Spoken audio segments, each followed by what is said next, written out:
is Radhika Gaur with the session number 7 of your chapter Force and Laws of Motion. तो अभी हम यहाँ पे अपना सेशन नंबर 7 डिस्कस करने जा रहे हैं in which we are going to discuss about Newton's third law of motion. So guys, अभी तक हम न्यूटन्स की फर्स्ट लॉ के बारे में स्टडी कर चुके हैं, सेकंड लॉ के बारे में स्टडी कर चुके हैं. फर्स्ट लॉ में हमने देखा कि कोई भी बॉडी अपनी रेस्ट की या मोशन की पोजीशन को चेंज नहीं करती जब तक हम उस पर कोई फोर्स अप्लाई नहीं करें. और सेकंड लॉ में हमने क्या देखा? सेकंड लॉ में हमने ये देखा दैट मोमेंटम जो होता है वो डायरेक्टली प्रोपोर्शनल होता है to the force applied. Clear? तो ये चीजें हमने फर्स्ट और सेकंड लॉ में स्टडी करी.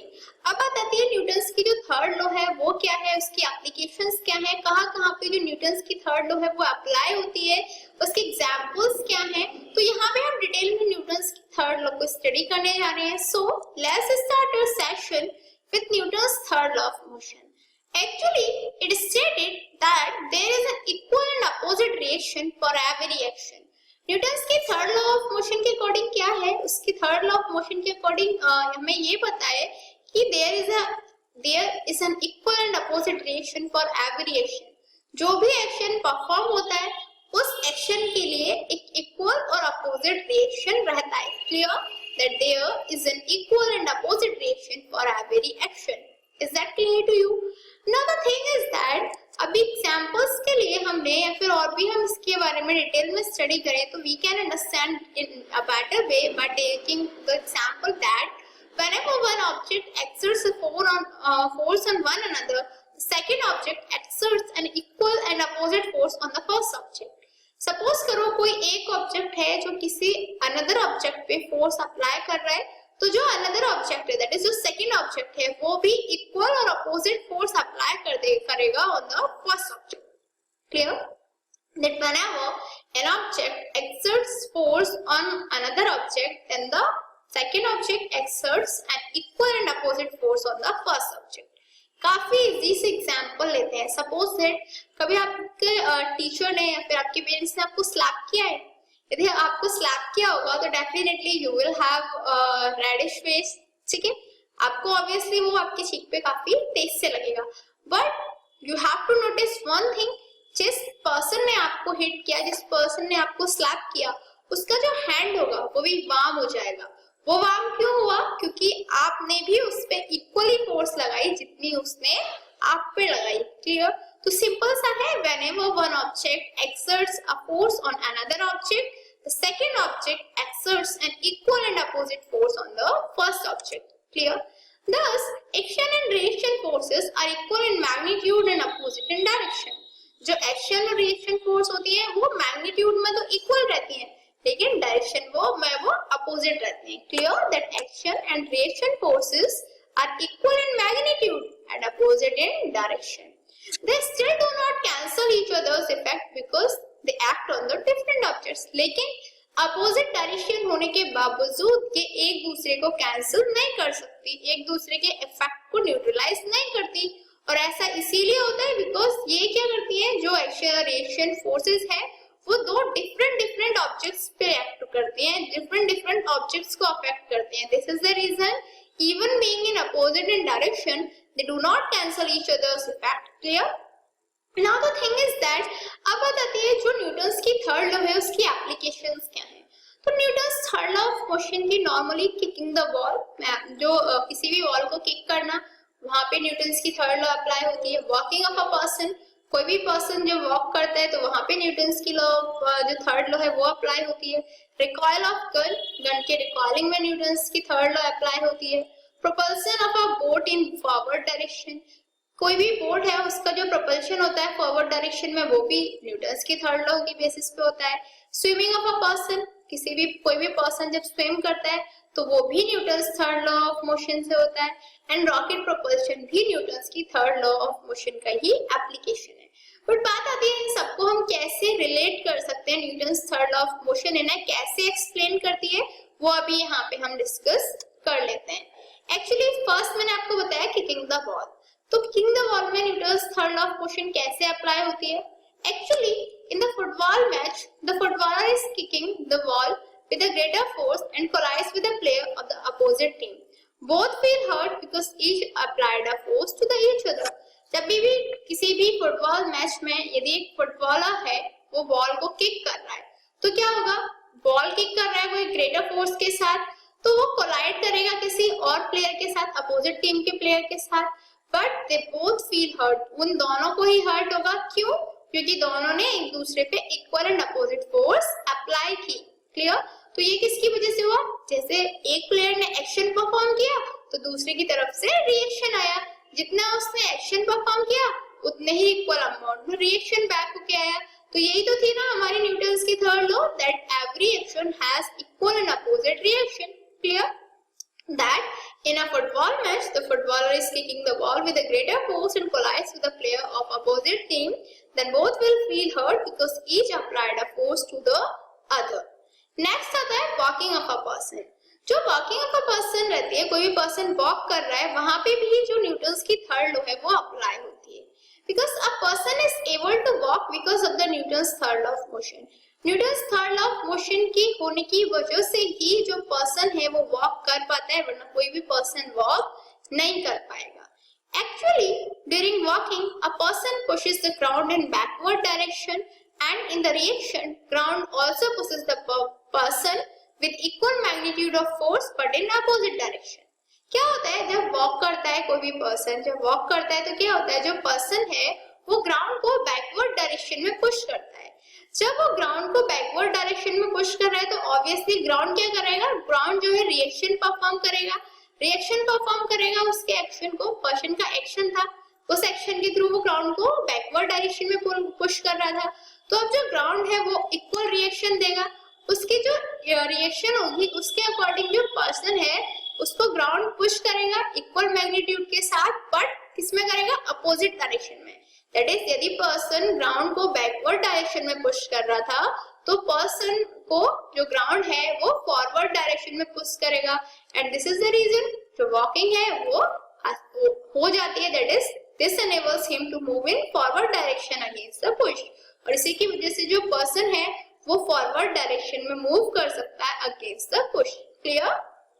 That during walking, a person pushes the ground in backward direction, and in the reaction, the ground also pushes the person with equal magnitude of force, but in opposite direction. Next is recoil of gun. तो recoiling of gun में हमारी जो Newton's की third law है वो कैसे apply होती है? Actually, when bullet is fired from a gun, the bullet also pushes the gun in opposite direction with equal magnitude of force. जब भी गन से एक बुलेट फायर की जाती है तो बुलेट भी equal force, equal amount of force apply करती है ऑन द गन। इसकी वजह से क्या होता है, यदि बुलेट फॉरवर्ड डायरेक्शन में जा रही है तो गन जो है वो भी बैकवर्ड डायरेक्शन में, अपोजिट डायरेक्शन में पुश फील करती है और इक्वल मैग्नीट्यूड ऑफ फोर्स वहां पे अप्लाई होता है। Clear? This results gunman feeling a backward push, that is recoil force from the butt of gun. और इसी की वजह से क्या होता है, इसी की वजह से जो गनमैन है वो क्या फील करता है, वो एक बैकवर्ड पुश फील करता है, और we can say recoil force from the butt of gun. Normally आपने देखा है जो बिगिनर्स होते हैं जिनको गन यूज करनी नहीं आती, सपोज वो फायर करते हैं तो क्योंकि उन्हें अपना मोमेंटम मैनेज करना नहीं आता, इसकी वजह से क्या होता है, जैसे ही वो फायर करते हैं, बुलेट फायर होती है तो वो बैकवर्ड डायरेक्शन में गिर जाते हैं। उसका सिंपल सा रीजन यही होता है, जैसे ही बुलेट फायर हुई जो गन है वो भी अपोजिट डायरेक्शन में फोर्स उस पे अप्लाई होगी, इसकी वजह से गन बैकवर्ड मूव होगी, जिसकी वजह से जो गनमैन है वो भी बैकवर्ड पुश फील करता है। क्लियर? तो रिकॉइलिंग ऑफ गन में भी क्या हुआ, दैट एक्शन ऑफ बुलेट जो एक्शन परफॉर्म हुआ बुलेट की वजह से, बुलेट फायरिंग की वजह से, उस एक्शन ने इक्वल एंड अपोजिट रिएक्शन दिया गन को, और क्या हुआ, जो गनमैन है उसने बैकवर्ड पुश फील किया। Now next application is propulsion of a boat in forward direction. जो बोट है उसका फॉरवर्ड डायरेक्शन में propulsion होना, वो भी क्या है, वो भी हमारा न्यूटन्स की थर्ड लॉ वहां पे अप्लाई होती है। कैसे होती है? Sailor pushes water with oar in backward direction, resulting water pushes the oar in forward direction. जो सेलर्स होते हैं वो क्या करते हैं, वो वाटर को बैकवर्ड डायरेक्शन में पुश करते हैं, राइट? वो जब वो वाटर को बैकवर्ड डायरेक्शन में पुश करते हैं तो जो वाटर है वो जो ओर है उसको अपोजिट डायरेक्शन में, दैट इज फॉरवर्ड डायरेक्शन में पुश करेगा। इसकी वजह से जो बोट है that will be pushed in the forward direction, इसीलिए जो बोट है वो फॉरवर्ड डायरेक्शन में पुश हो सकती है।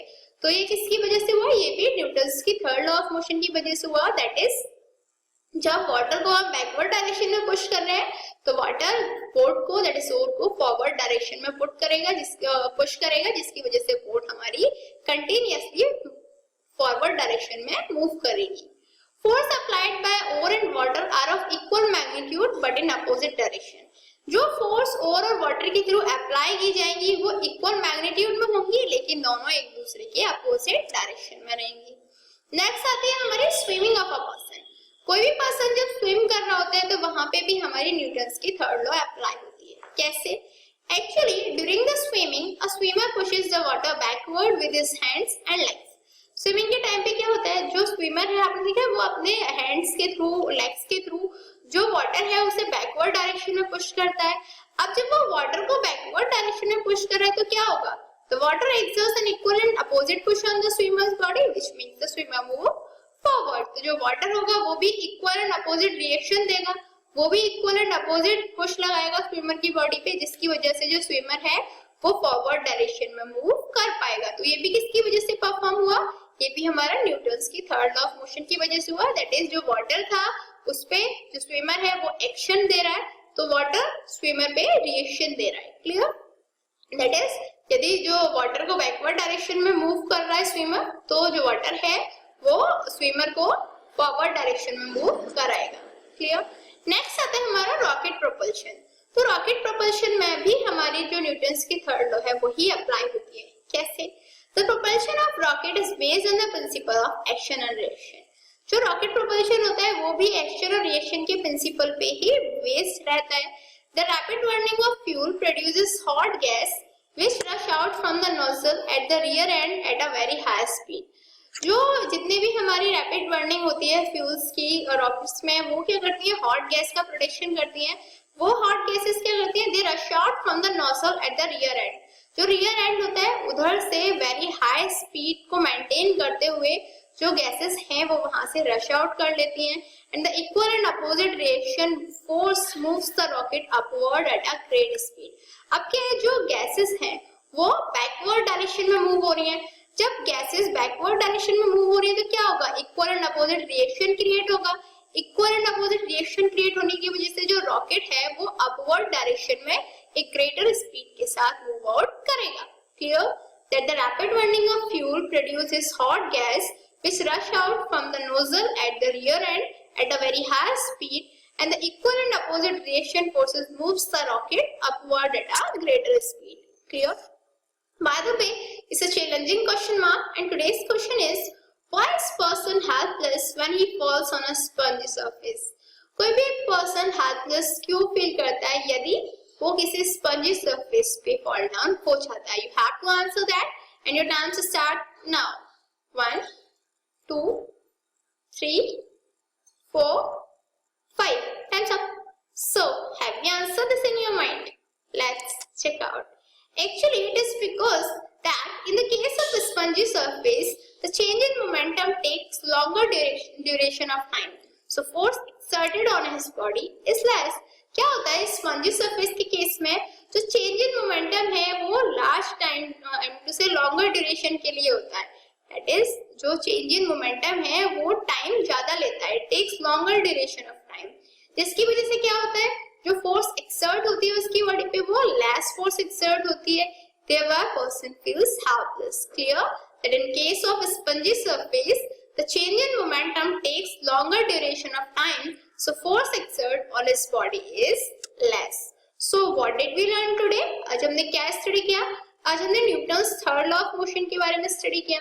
हमने स्टडी ये भी किया Newton's third law of motion में कैसे एक्शन और रिएक्शन जो फोर्सेस है वो मेंटेन होती हैं और क्या-क्या Newton's third law of motion की एप्लीकेशंस होती हैं।